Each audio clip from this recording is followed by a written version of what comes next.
वर्षा ऋतु को समस्ते पसंद करती कारण वर्षा आसिबा मात्रे सबुआड़े सबुजता एवं शीतलता देखा जाए। मौसमी समय रे आम स्वास्थ्यर विशेष जत्न नेबाकू पड़िबो। वर्षार नकारात्मक प्रभाव केवल आम उपरि नुहे आम गृहपालित पशुमानंक उपरे मध्य देखा जाए।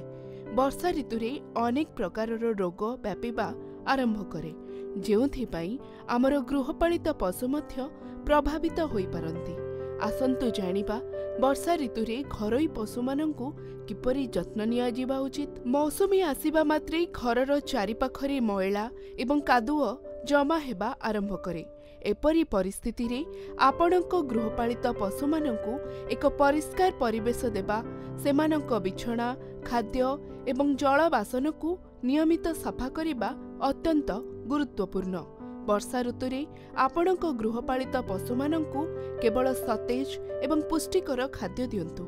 सेमानंकु एक संतुलित खाद्य दियंतु जेउथिरे प्रोटीन, कार्बोहाइड्रेट एवं विटामिन अंतर्भुक्त। वर्षा ऋतुरे गृहपालित पशुमानंकु ठंडारू रक्षा करिबा, उषुम पोशाक किंबा कंबल रे रखिबा जहा फଳରେ वर्षा एवं ठंडा पवन पशुमानंक उपरे ठंडा एवं काश समस्या सृष्टि करिबो नाही। वर्षा ऋतुरे टिक्स द्रुत गति रे व्यापी थाए, तेणु टिक्स रु रक्षा करिबा पई गृहपालित पशुमानंकु नियमित औषध दियंतु।